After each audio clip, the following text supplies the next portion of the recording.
of whatever track that they made or whatever style they were doing. But I mean, I think it's so much better to like try to have an open mind when you go out to shows and like being open to like new music and like new sounds and like you just love it more, you know.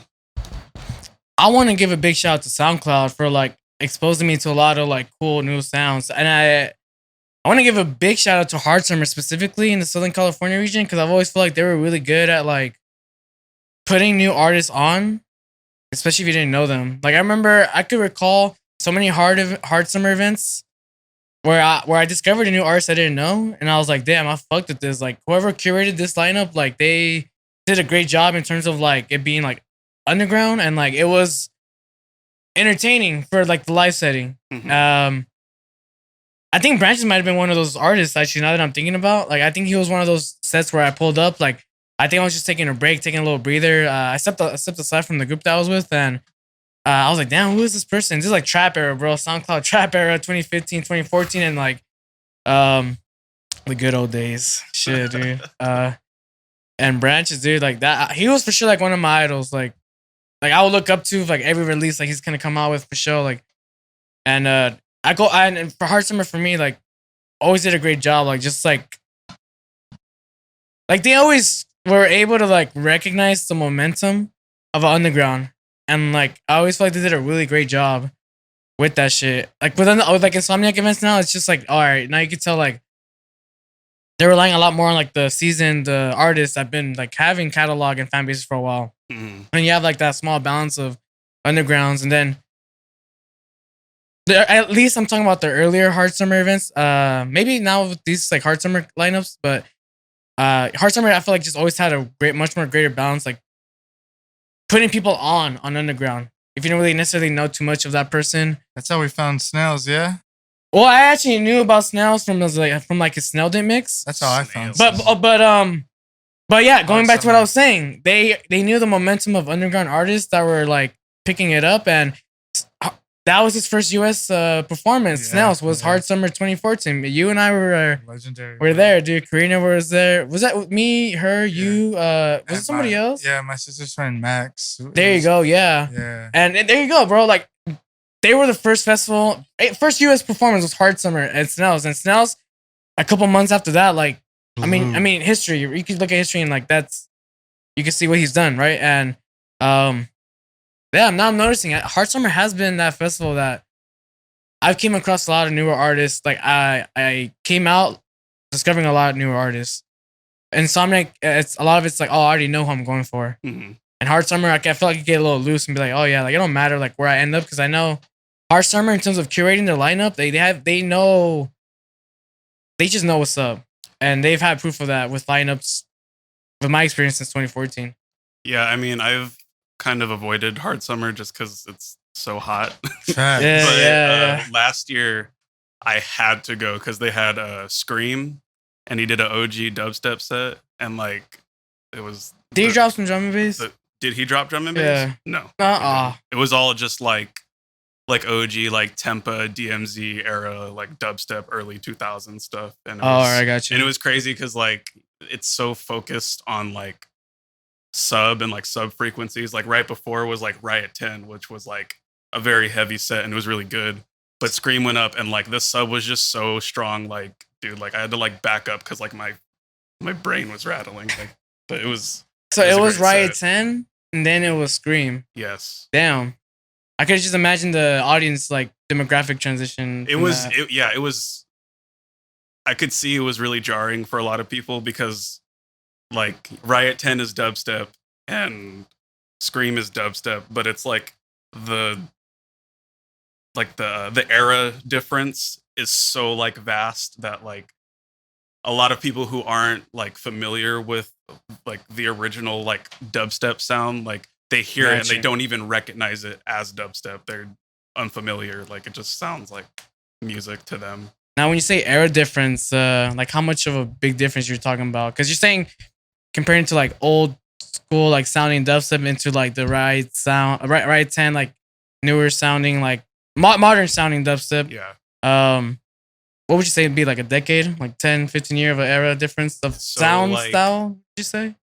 of like, dubstep? like all the music that Scream was dropping was between like 2004 to like maybe like 2010 at the latest. And then, Riot 10's pushing like the newer within the last couple years. So it's, yeah, a good like 10, maybe 15 years almost. Some Speaking stuff. about Riot 10 too, like I remember coming across Riot 10 because of his remixes that he would do, like hard trap remixes. I remember it was on SoundCloud, straight up hard trap, and I don't know what happened. Like he just made a quick ass like conversion into being a dubstep producer and Railbreaker, and now he's fucking playing all these shows, touring, and that's what's up. Big shout out to Riot 10. It's crazy the evolution of dubstep since '04 of Scream sound now into like the sounds of Riot 10, Virtual Riot, Barely Alive. It's just crazy. I wouldn't have think dubstep specifically would have gone to the sound that it is today. Yeah. In comparison to what we were like exposed to in the earlier years of it. At least for me, like it was like Yeah, 08, like- 09, like Mount Sierra, Leon, like that was like my introduction to dubstep. Like, and then now like the bro step shit, the rhythm stuff. Now there's variety in dubstep, which is really interesting. Yeah, like with I mean, like drum and bass is like my favorite genre, but I find dubstep to be the most interesting, like as it's evolved. Like if I'm reading or like listening to like older stuff, like just listening to a dubstep track from like 07, 08 compared to 2017 or 2018, like the difference is so like insane, and it's just evolved so much in such a short amount of time. Like I've never seen a genre evolve like that, and I guess that's why it interests me so much. Okay. Because if you even just go from like 2007 to 2010, like you're going from like Lofa, Scream, Banga into Skrillex and like all the like the OG like Never Say Die guys, and it was just crazy how fast it changed. Because if you listen to like a jungle track from mid to late 90s and you listen to a modern jungle track, like it's no, like you're not gonna fail to see that like this is jungle and that's jungle. But Okay. like I was saying before, like you could listen to a really early dubstep track and a Yeah. modern like rhythm banger, and a lot of people who might have only discovered it like through rhythm or whatever modern dubstep, they'll hear one of those older tracks and not even recognize it to be dubstep, and like you might tell them and they'll look at you funny. They'll Like, be nah, like, bro, "Talking Rail about-" Breakers dubstep, not Yeah. this Scream shit. Who's Yeah. Scream? Like, bro, are you kidding me? Okay, so let's talk about this real quick. Is it fair to say more new time ravers, new time dance music listeners, do you feel that today's dubstep is much more attracting, much more high quality to listen to, higher quality to listen to compared to like back then dubstep? Because let's be honest, now the dance music that we hear is like much more higher quality. We have the production to make it sound how it is today. It's much more louder now. Yes. Back then, like you're talking about 04, 06, I don't recall hearing tracks like being like pushed to the fucking like limit or clip in and shit, like being that loud compared to like today's production. So, I mean, maybe I could kind of see why a lot of these people that kind of come across bro step or rhythm, like they hear like a much more older dubstep sounding track, and it's like it doesn't sound as cleaner, it doesn't sound as louder, it doesn't sound as. Because I remember too, like with old school dubstep, if I'm not mistaken, it was groove, like the groove and the sub, like that was like the main attraction. But now today's modern dubstep, it's like the groove of the sub, yeah, but it's like the synths now and the growls, the sustain and the fucking dubstep. Like it's just it's evolved, And so I'm just now curious, like I don't know, for sure I'll have to think that plays a part of that, like the quality of how it sounds now.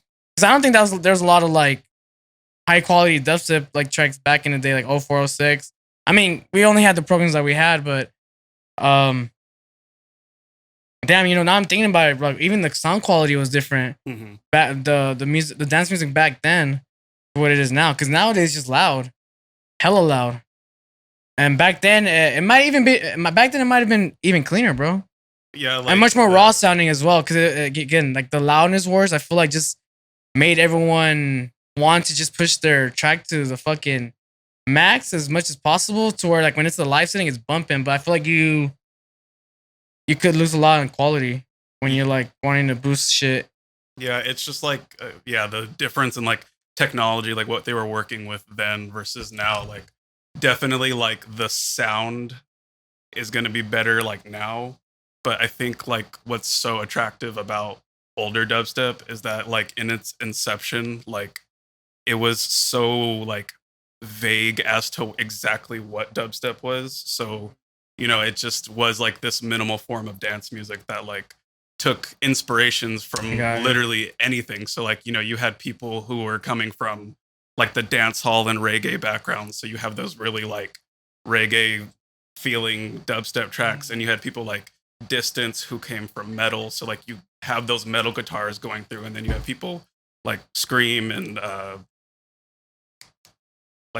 Banga who like came from like garage and like two-step garage, and like those influences are there. So it was like you could go to all these different artists and it's all dubstep, but like you can hear like the different inspirations and like the different styles. So it kept it like fresh, it kept it ambiguous, and like a really good like way of seeing it is there was this radio broadcast by Marianne Hobbs in like 2006. It's called Dubstep Wars. You can go listen to it on SoundCloud. Was this online? Like online radio series? So like it was actually on BBC Radio, and you can pull it up on like SoundCloud or YouTube, but it's basically just like 2 hours, and there's like 5 different sets. There's Digital Mystics, there's Scream, I think Sergeant Pokes is on there, Lofa, and they each get like 30 minutes, but like you really get to see like these different styles in action. You get to see like the different like inspirations between these artists and like where they came from. You could really feel like them in these tracks. So like for me, like I love the new stuff too. Like I have nothing against it and I think it's great, but like just the energy and the vibe of like the older sounds and like the deeper and darker sounds, like it's just unrivaled for me. Oh, now let me ask you this on top of this. What kind of artist suggestions would you make for a person that's listening to this podcast, watching, that maybe have came across like the dubstep of now, that maybe want to get a little history of like how it used to be, you know, back in 04, 06? You mentioned Scream. Mm-hmm. Is there any other like artists that you would put on top of that, so that way you could kind of share it to the listeners that are tuned in for this, viewers, kind of put them on like back in the day, you know, 06, 04. You said Scream. Who else would you put on top of that? Yeah, definitely Scream, Banga, Lofa, Koki, Mala, Sergeant Pokes for sure. Well, I remember. What about Cookie Monster? Cookie Monster's cool too. He definitely was like part of that like kind of wave of like more into like the heavier like bro step stuff. So like, you know, like I Dr. got you. P, Flux Pavilion, like all those guys. They let the bass cannon. Okay, so like let's talk about bass cannon, right? Yes. OG dubstep. Let the bass cannon kick it. Or is that already making that transition into like bro step? Yeah, I think like it's already stepping definitely away. Like early like bro step. Like okay. Yeah. Definitely. Okay, because I feel like that was like around my era where I was like, okay, like dubstep, like I remember Cinema Skrillex. Mm-hmm. I think that was like the first dubstep track. I was like, all right, I'll fuck with dubstep.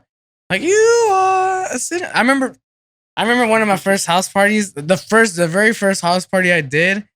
It was just like all like hip hop that I was playing, but I only had one EDM track, and they were like, hey, play some like dubstep, bro. I don't know, like play some shit. I had Cinema Skrillex remix.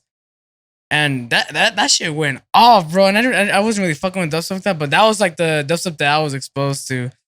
And then like Mount Sierra, like Leon and all that. I think that was just like the closest I ever gone to like OG, like dubstep. But even then, like 2010 through like 2016, 2017, I wasn't really hard on dubstep either. Like I was just really big on Big Room, Jungle Terror. What else was out there? Jungle Terror, Big Room. Yeah, I mean, there was just that. Melbourne was a thing. A lot of people liked Melbourne. I mean, I fuck with Melbourne. Do we fuck with Melbourne? Yeah. I mean, I mess with Melbourne. Yeah, I just remember Melbourne Bounce just being hella pioneered by super into dirty Dutch music. Dioro, who else? Bunch of other people though.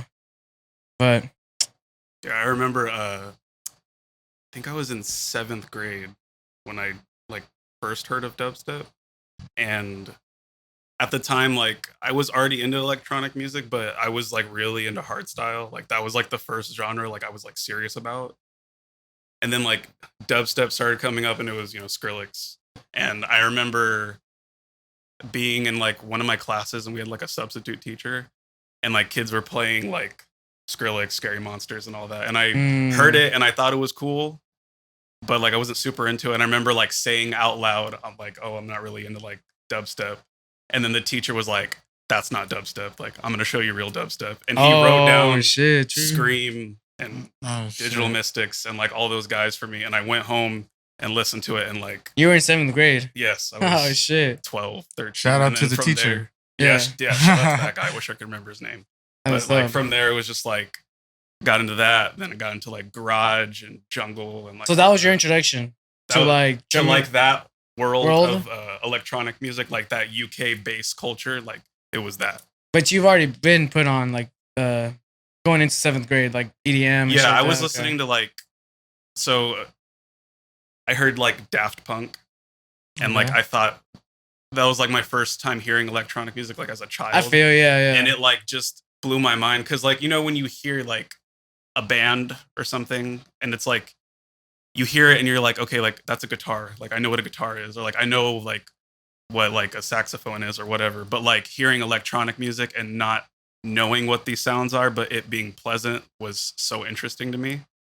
And then just listening to Daft Punk, I came across like a hardstyle remix of one of their tracks, and like that's what like sent me down the rabbit hole. Oh, there you go. What's hardstyle? And I'm like, I don't know, like 4th, 5th grade, and I'm watching videos of like DEF CON 1 and Climax and like all those big festivals, like totally unaware like that this world even existed, and it just like blew my mind. So like just you're in California, this is all happening, or yeah, okay, so that's what really started it, and then just from there getting into more genres and different styles.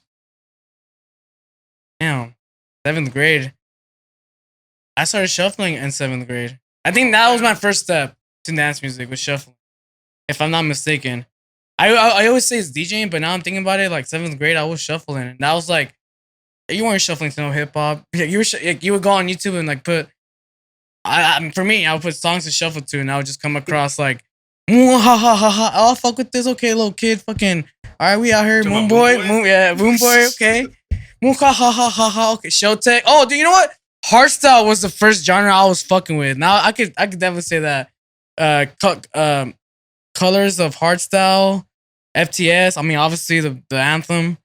Yeah, now I'm thinking about it. Showtek was one of those first artists like I really like made me want to get into like Showtek. EDM. They're legends. I got to see them at like Beyond or something, like one of the like Beyond a couple years ago, and like they started off with like all their big room stuff, and then like the last like 20 minutes was like all their like OG hardstyle, and it was just insane. It's crazy you see artists go through like changes in their music production. Like when I first heard of them, it was hardstyle, and then like when I was actually DJing, this shit transitioned to like big room, like you mentioned. And then now they're like doing trance, I think. Like they're going through phases. I've known a lot of artists and a lot of groups, they go through phases and shit. And I always just see that interesting to play out, whenever they do. Like especially like with this whole like Drake thing. Like just like even Drake just stepping out of his lane, which would be like pop, hip hop, rap. And now he did a whole ass album, I guess, with like house fucking instrumentals, house beats, tech house, Drake and shit. And I loved it. Oh, what you think about?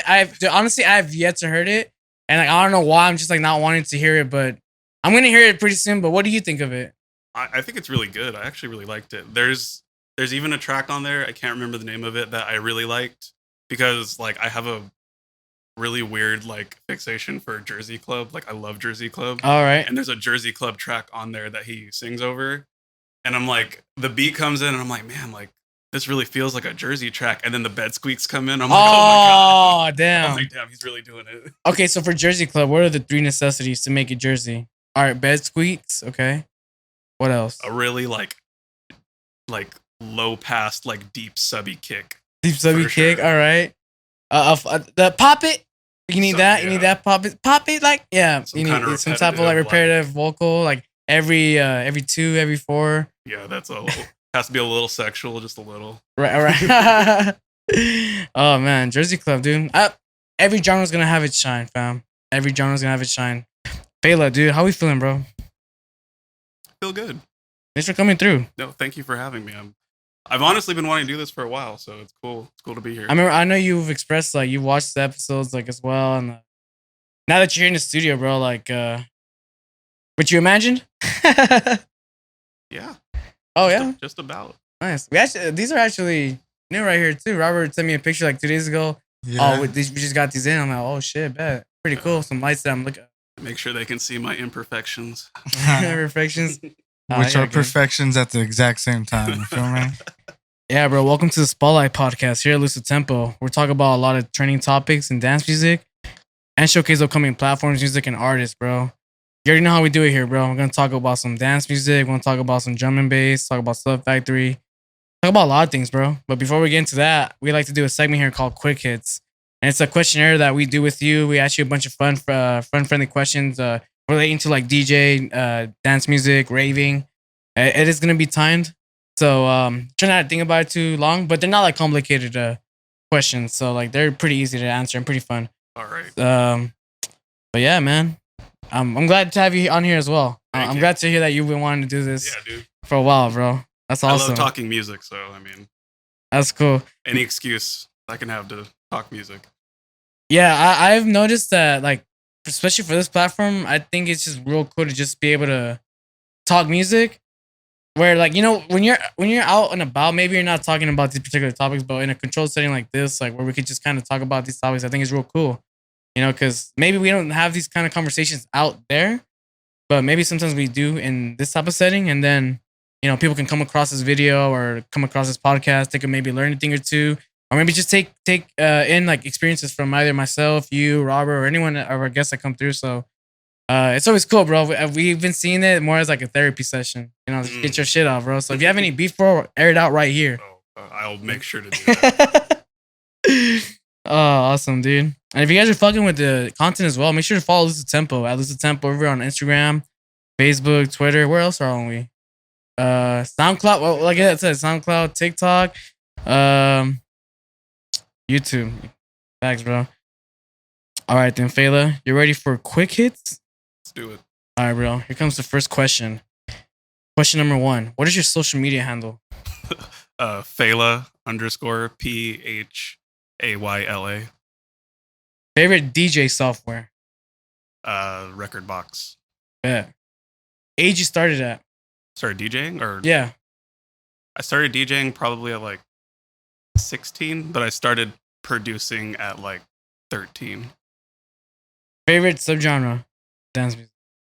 Favorite subgenre? Definitely a minimal drum and bass. Drum and bass. Favorite music streaming platform? Tidal. Favorite BPM? 174. Ah, there you go. Special skill? I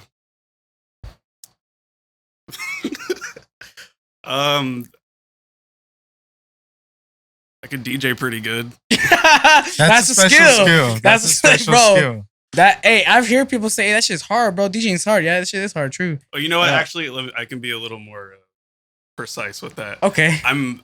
I'm very willing to like be like, I don't know if this is gonna work, but I'm gonna do it anyways. And Okay. That's a skill. having like just like the heart and balls to just like throw something out there. I feel it. Like if Okay. it doesn't work, That's a skill, bro.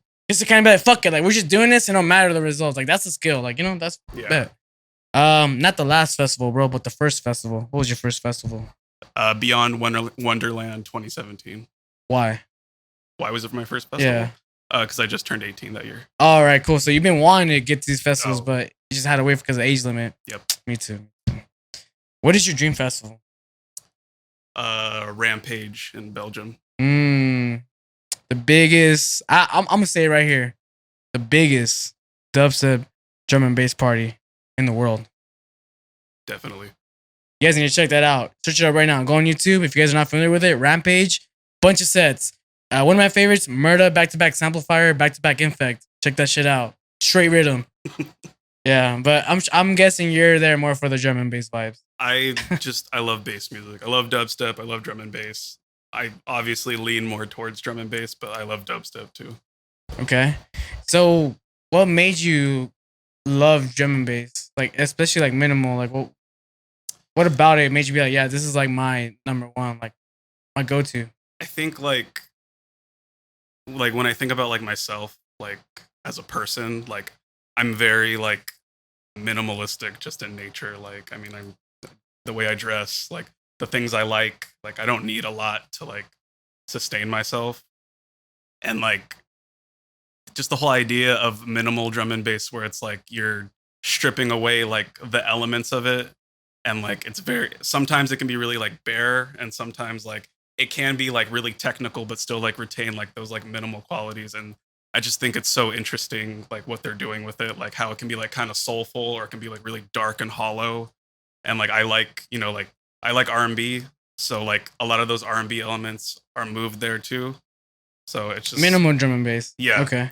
So like, you know, you have people like Alex Perez, who's probably like the biggest one doing it right now. I was about to ask you, like, who for those that wanted to get into like that side of drum and bass, there's that one. Who else would you follow on top of that? There's Skeptical, Visages, Dove Physics, pretty much like anybody on like the 1985 label or like Critical Recordings, like all those guys. Really, really dope stuff. And is that the stuff that you're dropping right at the sets? Like when we had you for the low end rooftop party, the artists that you mentioned, like those are the drops that that's the style of like drum and bass that you're playing as well, like in your sets. Yes, because I know there's like artists that they listen to like they on the side they for sure listen to like dubstep, but like their sets are like house, you know. So I know there's like that type of like dynamic happening where like when they're not DJing, they're listening to like their shit's like rhythm. Mm-hmm. But like when they go play, it's like bass house or house. So like, but for you, what you're listening to is what you're playing. Yeah, I mean, I listen to a lot of things, but like, I mean, if you've ever been in the car with me, drum and bass is definitely on like heavy rotation. Right on. And when did the whole Phayla thing happen? Like, when did you decide, like, you know, I'm gonna go this route of being Phayla, becoming a DJ? You know? Can't remember exactly how old I was because I had an alias before that was. Oh, right on. It was a IDEE. IDEE. Because I had a nephew who, when he was a baby, he couldn't say Isaiah, and he would call me ID. So like, I just went with it. But like nobody could read it and then like or say it right. So like I okay. was like, let me think of something else. And there was a producer that I really liked who made like liquid dubstep, and I thought his name was Phayla, but it was Fella, and it was spelled all weird. And I finally heard him in an interview, and they called him Fella, and I'm like, oh, it's not Phayla, and I love the way that sounds. So I'm like, okay, I'm just gonna take that. All right. So I made sure there were no other ones too. So I was like, all right, this is mine. And when did you start? Was it like turntables, controllers, CDJs, Yeah, Serato? controller. All right, Serato, cool. all that. All right, cool. Serato gang, bro. I like Serato. That was one of the first programs I started off with, Serato. First it was virtual with the controller, then it was Serato, and then rekordbox.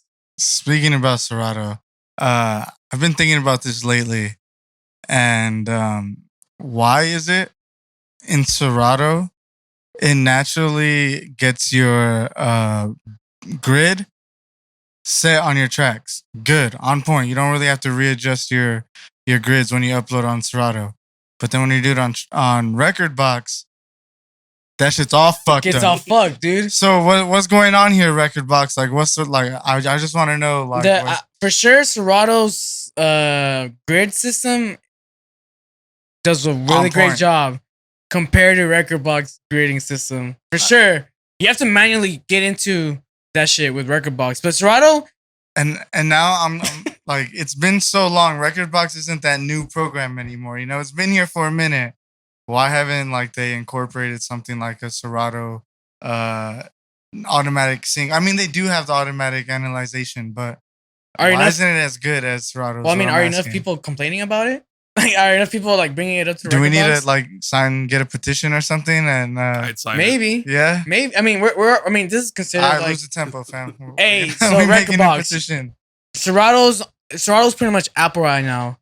They got the shit together when it comes to the grading system, you know. So yeah, I did notice with Serato, you throw that shit in there, quantize is perfect, the fucking grading is perfect. rekordbox, this shit is fucked, dude. Like I knew it, but I never really made the correlation as to why. Like, what the fuck is up? I'm just noticing that now too. Yeah, I realized that, and especially because you would think that it would be the other way around, right? That rekordbox would have its grid point on its shit, and Serato be the like iffy one, you know? So I don't. Bro, let me ask both of you two something. Now that we're talking about this, do you think Serato will make an industry standard program like rekordbox, to where like you can now render your USBs like through Serato instead of rekordbox? But like they're not gonna be using like CDJs. Like they come out with their own shit, their own hardware, and it's like now it's just USB compatibility rather than relying on the laptop. Like they're trying to get ins on the war.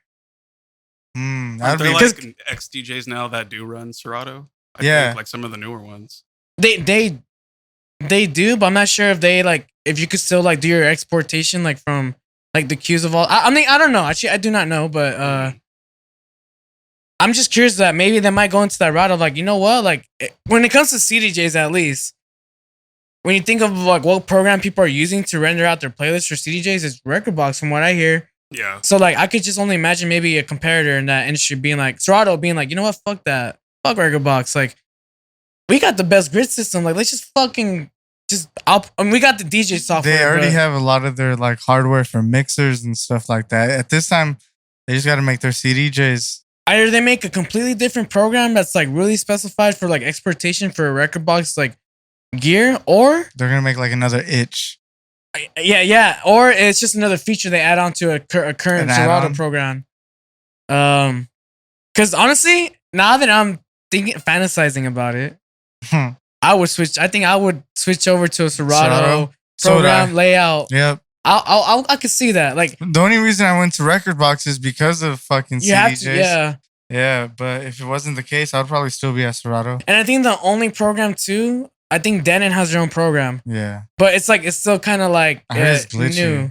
It's still new and like it's not well known. But I guess yeah. I mean, I'm gonna give credit to Denon. Like they trying to get in on the war. You know. All right. So if you really had to get down to it, then you have to choose your DJ system. You're going with Serato over rekordbox? Rekordbox. You're going rekordbox? Fuck Denon. Just gotta throw that out there.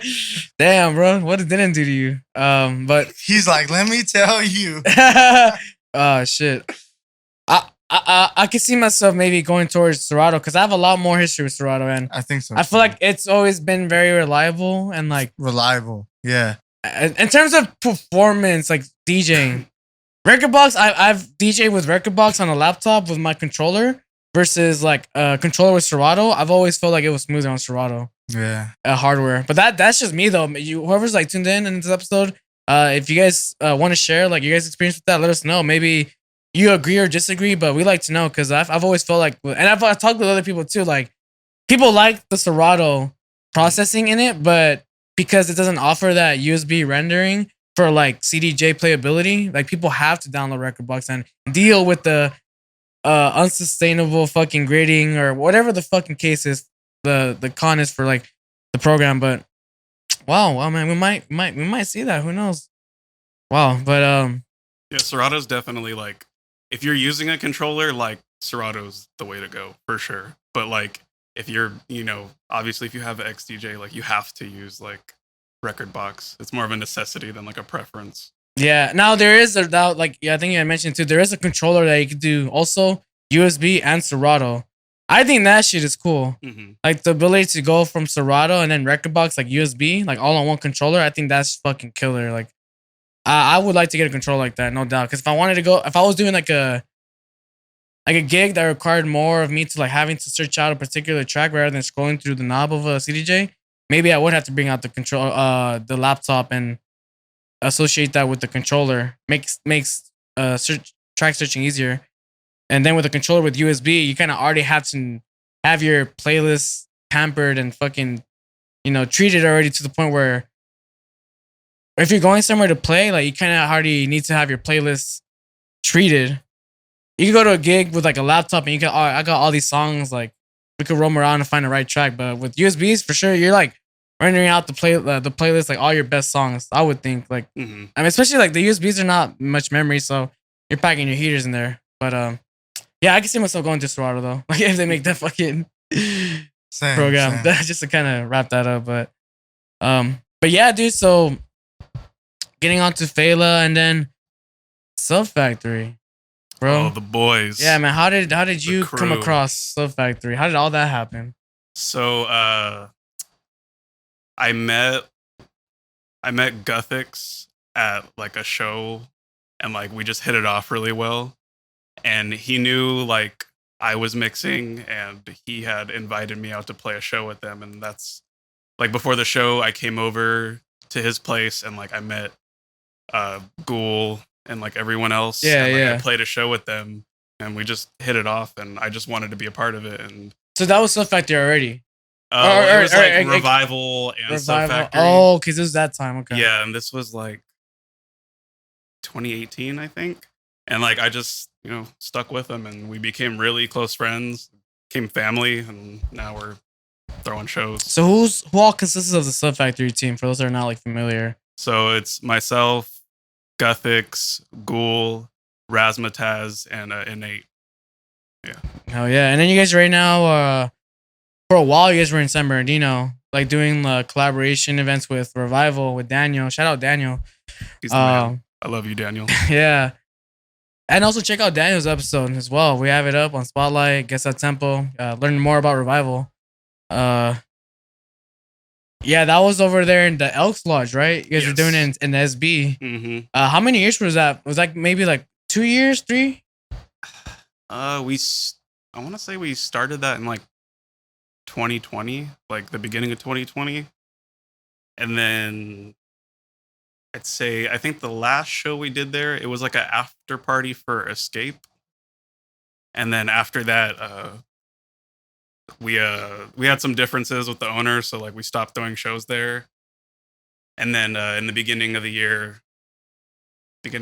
this year, I started reaching out to like venues around downtown Riverside, because I can see the potential in downtown Riverside, because I feel like a lot of the stuff is starting to like leave like LA and like all those parts, and like Riverside's definitely starting to become like a hub for EDM, and like I definitely wanted to like tap into that potential. So that's when we got into MTL, and then now the Hideaway.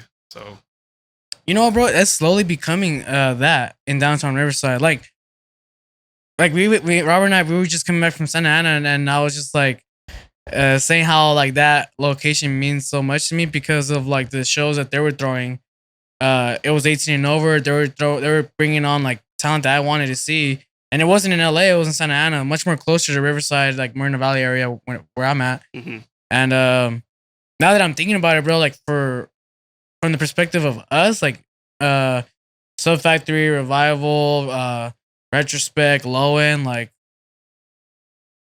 one could say that we're probably even doing the wonders of like providing that entertainment for other people. Like I say that about the Yost here, that like this is a sick ass venue that had all these like shows, but I could even say that a lot of people that have gone to your shows, like they feel that same way too. Like oh yeah, like, I didn't realize like they were here in San Bernardino. Like I'm pulling up, like Subfactory, like they always be bringing out sick ass artists. So I mean, we're doing some shit, bro, out here in downtown Riverside, man. There's a lot of potential. There's people out here that are involved in dance music, bro. Like they're coming out to the raves, they liking it.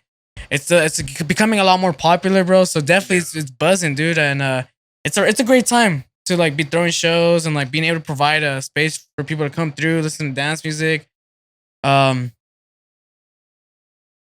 did you choose San Bernardino?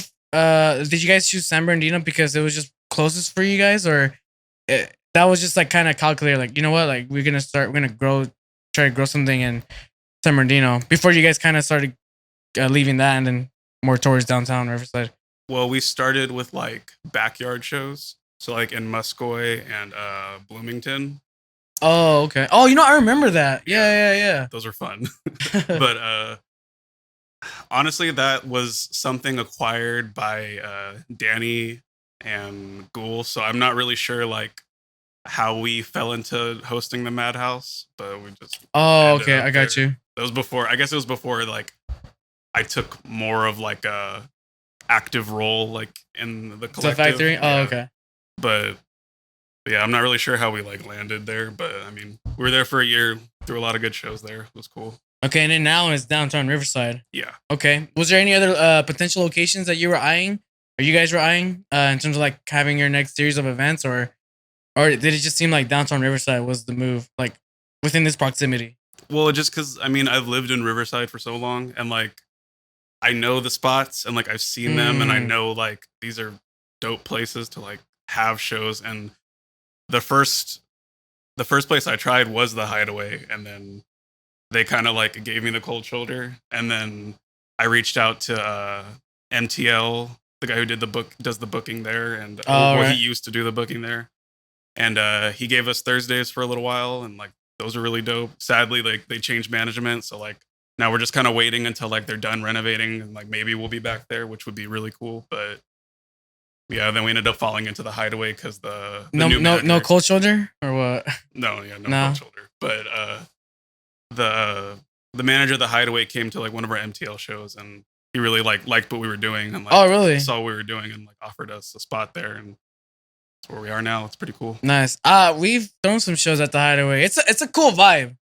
Like it's underground. Like first off, so it kind of already gives you like a little like It's literally secluded. underground. Yeah, it like it's motherfucker. This is the sounds of the underground, and I'm not even joking, bro. Like Like it's literally in the basement. Like you have to move the equipment through like an elevator that goes like below street level. right, nice, dude. And how was the first show? How'd the first show go? I saw you guys did your first show 2 days ago, 3 days ago.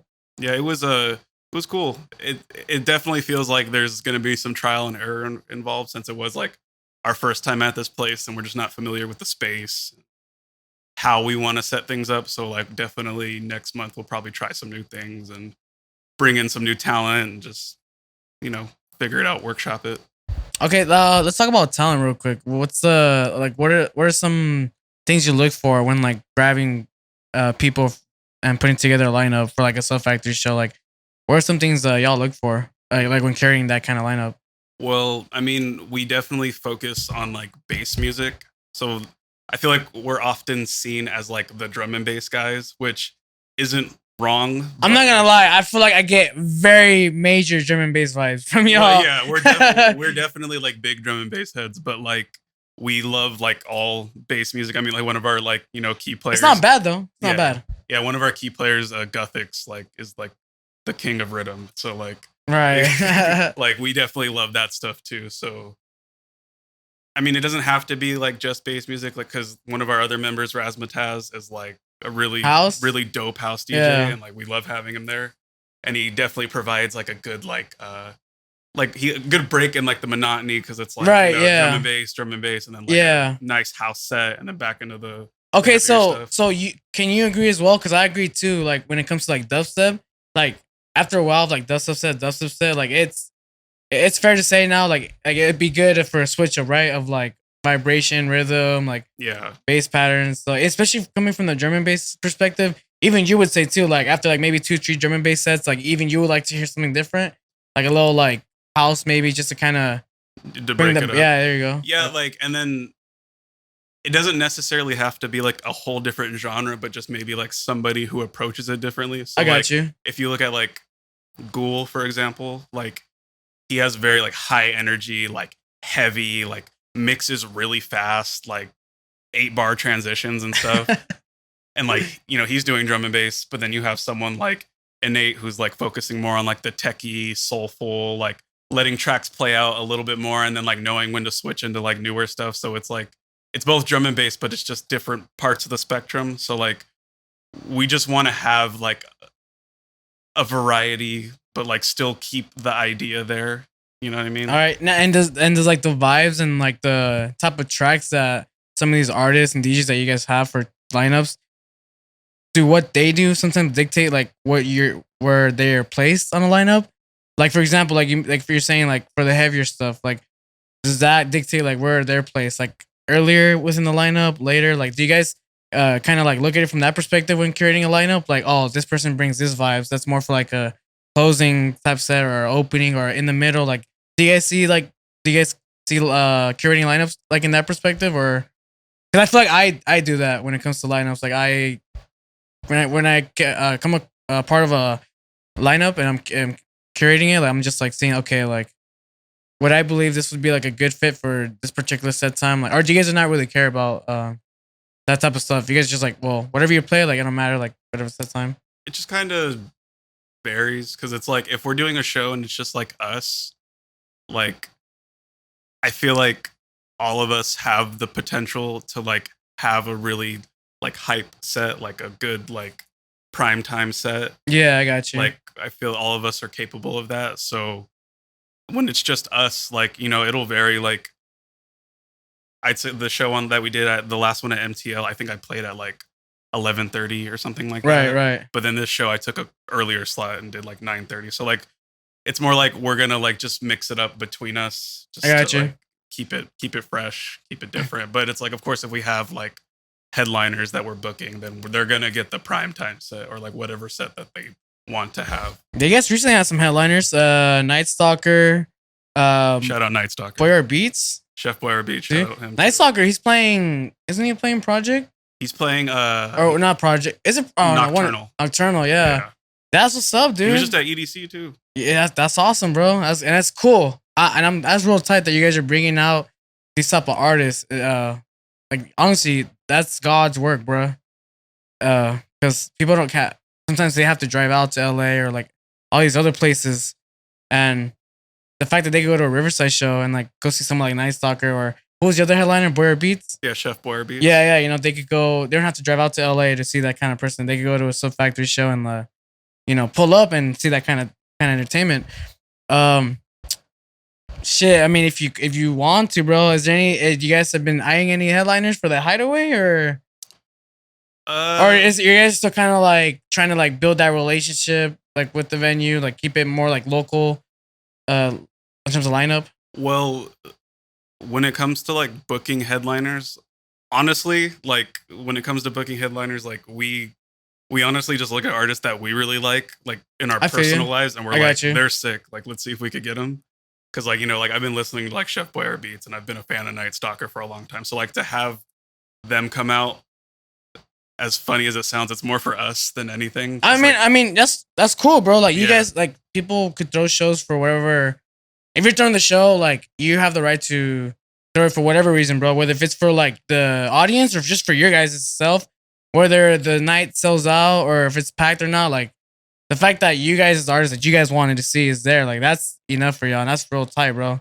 That's real cool, bro. I feel like a lot of times promoters they will just they may not like the fucking person, like the artist, they might not dig the style, but because they might know that people will come up for them, they'll just still book them. Mm-hmm. But it's good to see that promoters there's still promoters out there that even though they are booking these talent, they even like the talent too, you know. They've been listening to it like in their personal, which is cool too. Like for example, like the Zabor show we're having for July 9th.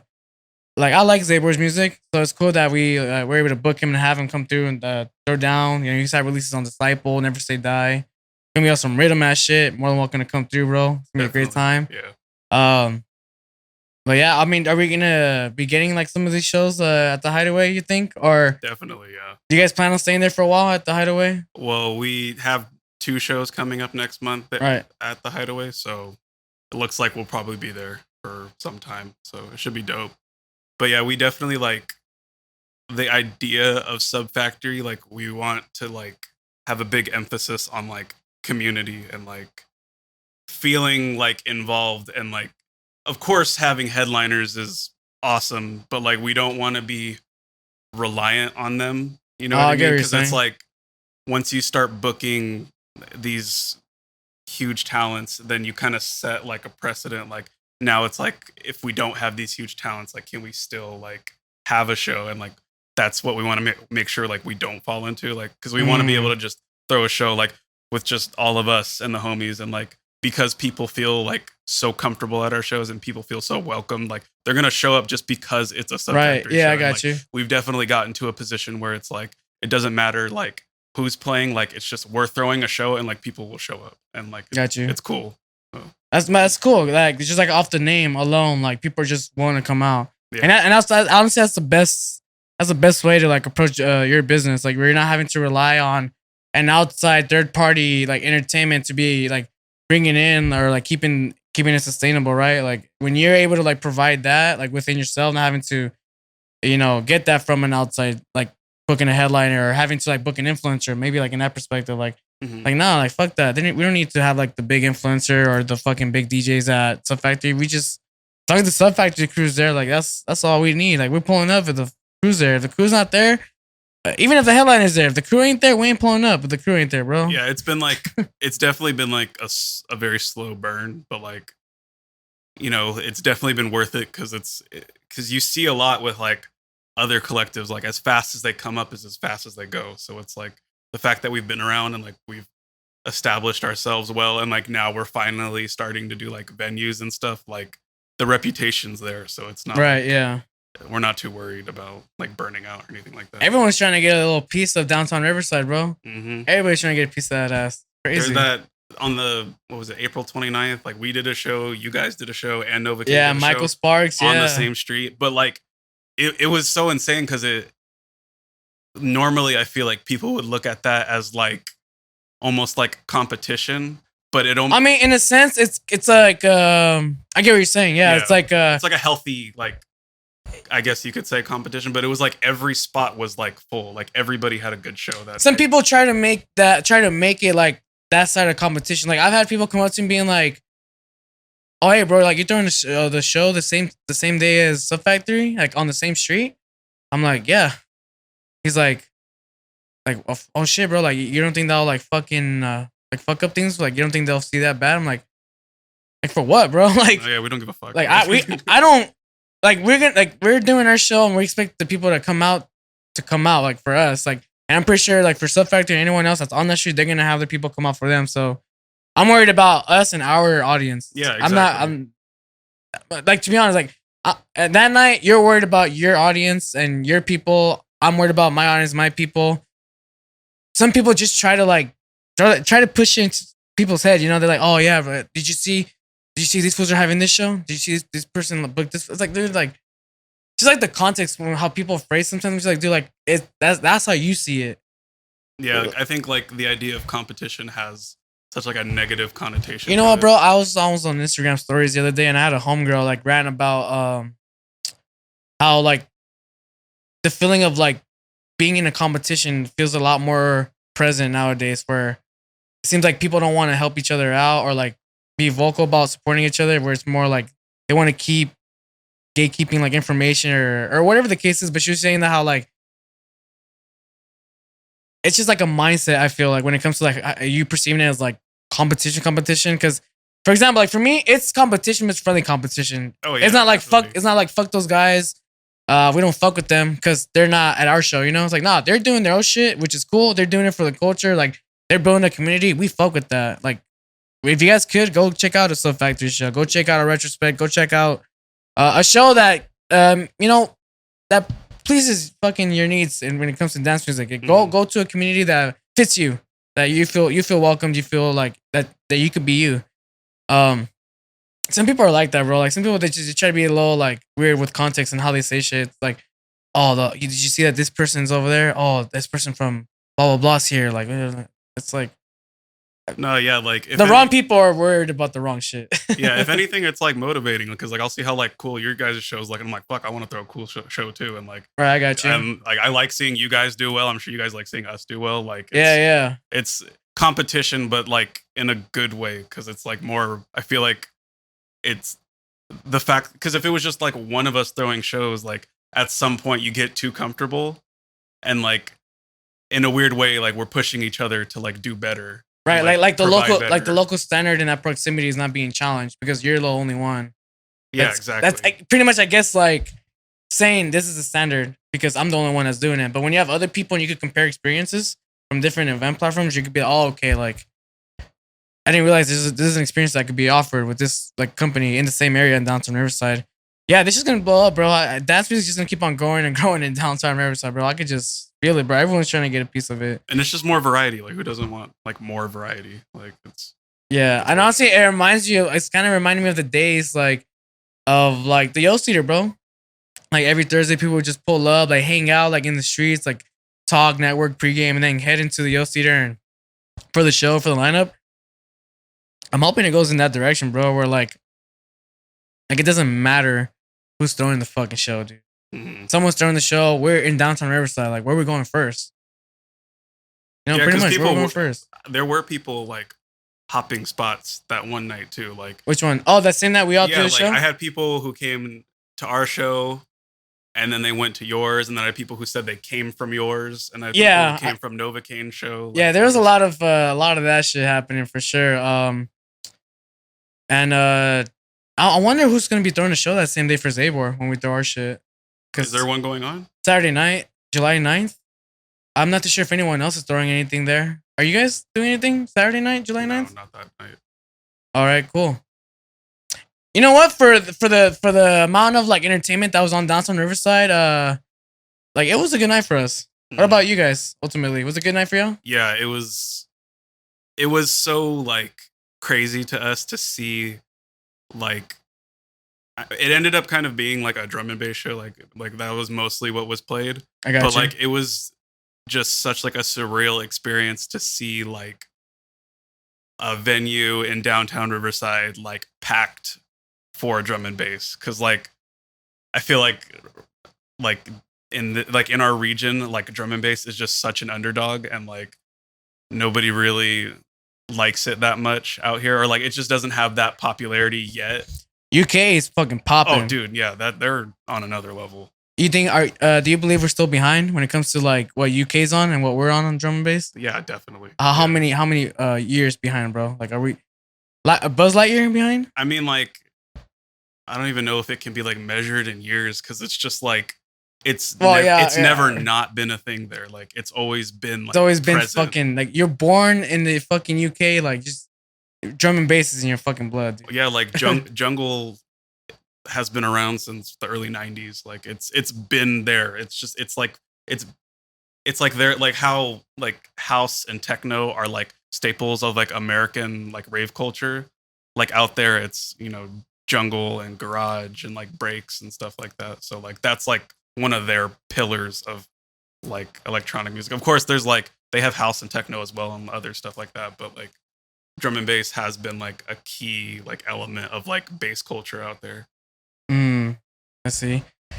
Yeah, bro. Because UK, I listen to the UK producers that make drum and bass, and the style that they make is it's just very grimy, like it's raw, dude. It's just on the UK shit. And then I listen to drum and bass records, made from like American producers, drum and bass that's like released through like United States. Like it's definitely different. Definitely a lot much more different. How far would you say American drum and bass is from being on that like popular scale of like bro step, dubstep, house? Like, do you think it's still got a long way to go, or do you think we're kind of already rising up on that popularity for drum and bass in the United States? It's definitely grown a lot. Like just in the last like maybe like 6 months or so. Like Damn, you think 6 months? Like it's definitely on the rise, and like we see it, because I remember going to Bass Rush Massive and seeing Andy C. Oh yeah. And like when Andy C went up and the drum and bass started, like it just cleared. Like everybody like left. And then shit. just like, at like a year ago I went and I saw, I don't remember who it was, but like there was a drum and bass set that was at like a primetime slot, and it was like packed, and like the same people who were like losing their shit to like a rhythm set before, like now they're like into drum and bass. And like a lot of the people that like I know personally who were really into like dubstep or house are starting to like venture into drum and bass and like ask me like, who should I listen to? Like where can I get like good drum and bass music and stuff like that. So and like even on like TikTok, like TikToks now like have like those trend videos like will have drum and bass in it. So it's just inevitable at this point. Like it's gonna blow up. Hey, bro. I'm just waiting for it. Who can we give credit to? Who can we give credit to for like drum and bass being put on in America? Is there producers right now that are like doing the God's work of bringing like that drum and bass UK sound over here to the United States? You would know more than me, bro. I kind of I'm a little done with that. I mean, like there's always been like a drum and bass like presence. Like I don't think there's ever been like a Bass Rush stage that didn't have some drum and bass, like at least early on. But like Andy C is definitely like one of the biggest ones. I think with the rise of like halftime and like left field bass, Yeah, okay. Shades made its rounds, and I think when shades became such a big thing, like when people figured out, okay, like this is EPROM and Alex Perez, and like they started discovering these artists individually, and then you get into Alex Perez, and then you start getting into like drum and bass. Because I've noticed like Alex Perez has been like a big, like more well known around here. Like I've noticed a lot more people like giving him attention, and Okay. so like definitely like those guys are a big part of it. Right on, right on. Shit, well, drum and bass, bro. Sponsor of this episode, drum and bass. Minimal drum and bass to be specific, bro. That's it. Is there future drum and bass? Actually, you know what? What? Yes. Nah. Yeah. You be for real? It's not labeled as so, Where's- but okay. there is like a new style arising that Color drum and bass or Color what? drum and bass? I would Oh shit. I would say it's like it doesn't sound like it, but it's akin to like what's it called, like is it called like future rhythm or something like that? Okay, yeah. So like like Imanu and Oh, okay, Carpool Manu. Project, Yeah. Bushin, like those guys are really like pushing that weird like technical style. It's really cool. Would you say Noisia? Yeah, definitely. Oh right? yeah, they've been Okay. at the forefront of it forever. Okay, for sure. Where are they from? Are they from the UK or they're They're US? from the Netherlands. All right. Okay. Yeah. Yeah. No, yeah, fucking future drum and bass. God damn, bro. Oh, dude. It's Well, fire. future rave, future drum and bass, bro. Oh, this is just so many subgenres, bro. I swear, G. I would just be going to a grocery store. Oh, let me hit the tech house aisle. I swear, bro. That's something I like about drum and bass too, because it's like every genre has like its subgenres, but like I think the spectrum of drum and bass is just, I mean, maybe I'm just being biased because that's like what I really like, but like the spectrum of drum and bass is so large. Like when you get into like jungle, halftime, liquid, minimal, neurofunk, like all these different styles, and they're so distinct, like they're so different. Like I could pull up like a halftime track and you might not even recognize it as drum and bass, but it would fall under that category. Okay, so like real quick, like what's the difference between like a neurofunk and halftime? Okay, so when you're listening to like neurofunk, that's what it's more focused on, those really like growly, like Reese bass lines, very Oh, like technical. word, So like okay. Noisia is a good example of that, or Of like neurofunk type Teddy stuff. Killers Okay. and stuff like that. And then halftime is stripping back the drums, so it kind of has almost like a hip hop bounce to it almost. Okay. So like when you get into like EPROM and like some of Alex Perez's stuff, like that's where you're gonna see like those halftime tracks shine. Oh, okay. Got you. Very BPM 174, huh? Definitely. Where would you get that tatted? You had Maybe a the tat neck. in the neck? 174 in like your on the neck? side. Yeah. I'll fuck with that. I'll put 150. I'll put 150 right here.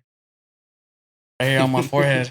Oh, I thought you meant like right here above your eyebrow. I was Above like, oh, my that's eyebrows? fire. Oh! Not just like above one. You know how people Above have my it like a eyebrow? high right here. I'll put Yeah. 150 right here on my eye.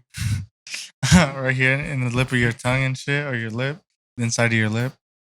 Yeah, is that, I mean, what's the fastest drum and bass like record you ever heard? Because I've always just seen drum and bass be as fast as like 176, 177, but like I like for example, I've seen like artists like Lil Texas take hardstyle, like hardcore to the fucking next level, and they bump that shit up to like 200 BPM, and they're like dun dun dun dun dun. Is there a lot? Is there like fast drum and bass that's like beyond 180, like beyond 174? Because we even had a techno artist, Claus. Like there's fast techno, bro. Like the Neo Acid techno that she's on, like it's like 142, 143 BPM techno. Like, I never heard of that shit until like she like brought it up. So I'm wondering if there's any like that type of stuff in drum and bass where it's like a lot more faster beyond the 174 BPM. Well, I mean, like, yeah, like it'll definitely vary. Like when you get into like jungle and like footwork and stuff like that. A lot more faster. Well, actually, that's slower. It's slower. 160. 160? Yes. Huh. But there are artists who I maybe not track specifically, but like again, like Andy C, like he's had times like during his sets where he'll push it to like 185, like 190, and it's just like ripping. But like he's just such like a master at DJing that like it's so seamless, like you don't even notice it, but like he just knows what he's doing. The drum and bass at that speed? Does that make sense? Like, does it like If it's the right style, like for example, like Ghoul like will push his music to like 180, and Mm. like because his is so high energy, it works. But like for Mm. myself, like I don't really like it at 180. I feel like it's just a little too fast, and I feel like 170 is just a little too slow. So 174 is 174 is just perfect. Like, yeah. exactly Is that what the makes drum it. and bass like BPM? Would you say 174, 87? It definitely like varies a little bit because I've seen people play like strictly at 170. I've seen people play at 172, 174, 176. Yeah, because when I think of house, I think of like certain BPMs. I think of 128, 130 with house. For dubstep, I think like 150, 140. For drum and bass, all I think is 174. But you tell me that there are people out here that are doing 170, only 175s. Maybe even all around the 170s, just like everywhere. Yeah, and then Different like spectrum. again, like you like there's a label called Astrophonica that's Okay. hosted by Fracture, and all of his stuff is 160. So he's playing drum and bass at 160, and like it's interesting because like leaving it at that speed, like it leaves more room to focus on like drum work. So like when you listen to his tracks, like the drums are so intricate that like at 170 you might not really like notice it, but at 160 you actually get a chance to really like listen to all the variations. So like I think that's really cool too. All right. On. Awesome, bro. Well, you want to get on with our next segment that we have here called EDM Confessions, bro? Sure. He said, yeah, it's about to get to some shit. So let's do EDM Confessions. Take a little break. We're going to get back into it, and then we'll get right back into it.